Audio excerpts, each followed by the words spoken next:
اللہ کے نبی صلی اللہ علیہ وسلم کا فرمان حضرت ابو ہریرہ رضی اللہ تعالیٰ عنہ ہم تک پہنچاتے ہیں،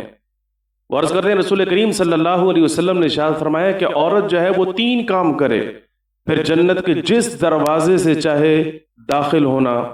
اللہ رب العزت اس کو اسی دروازے سے جنت میں داخل فرما دیں گے۔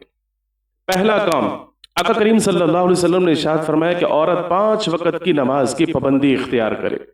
دوسرا کام، رسول کریم صلی اللہ علیہ وسلم نے ارشاد فرمایا کہ وہ اپنی عزت کی، اپنے ناموس کی، اپنے جسم کی، اپنے عفت و عصمت کی حفاظت کرے۔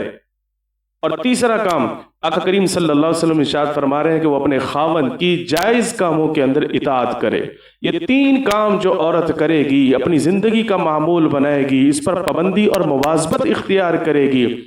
حضور اقدس صلی اللہ علیہ وسلم ارشاد فرما رہے ہیں وہ جنت کے جس دروازے سے چاہے داخل ہونا، اللہ تعالیٰ اسی دروازے سے اس کو جنت میں داخل فرما دیں گے۔ اگر آپ غور کریں تو اس حدیث مبارکہ سے یہ بات ہمیں سمجھ میں آتی ہے کہ عورتوں کے لیے جنت میں داخل ہونا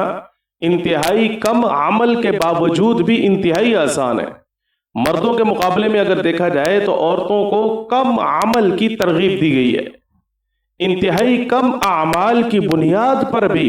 آقا کریم صلی اللہ علیہ وسلم ان کو جنت کے سرٹیفکیٹ اور ٹکٹ عطا فرما رہے ہیں۔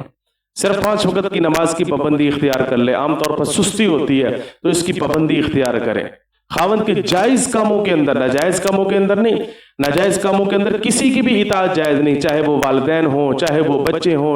چاہے وہ کوئی بھی ہو۔ لا طاعت لمخلوق فی معصیت اللہ الخالق، جہاں اللہ رب العزت کی نافرمانی ہو رہی ہو وہاں پر اس بندے کی اطاعت جائز ہی نہیں ہے، فرما برداری جائز ہی نہیں ہے۔ تو خاوند کے بھی جائز کاموں کی اطاعت ہو، اتباع ہو، فرما برداری ہو۔ اور تیسرا کام، عام طور پر نکاح کے بعد جو ہے عزت کی، عفت کی، عصمت کی حفاظت ویسے ہی ہوتی ہے، کیونکہ گھریلو عورتیں اکثر جو ہے وہ اپنے جو وقت ہے، اپنا ٹائم ہے، وہ گھروں کے اندر گزارنے کی عادی ہوتی ہیں۔ تو 3 کام اس کو ہم زندگی کا معمول بنائیں، عورتیں زندگی کا معمول بنائیں، نماز کو پابندی کے ساتھ فجر، ظہر، عصر، مغرب، عشاء۔ اور دوسرا کام، حضور ارشاد فرما رہے ہیں اپنی عزت کی، ناموس کی حفاظت فرمائیں، اپنی نظروں کی حفاظت کریں، اور جتنا ہو سکتا ہے اپنی آنکھوں کی حفاظت کریں، اپنے جسم کی حفاظت کریں، اور اسی طریقے سے اپنے خاوند کے جائز کاموں کے اندر اطاعت کریں۔ انشاءاللہ اللہ رب العزت ایمان پر خاتمہ عطا فرمائیں گے اور مرنے کے بعد جنت عطا فرمائیں گے۔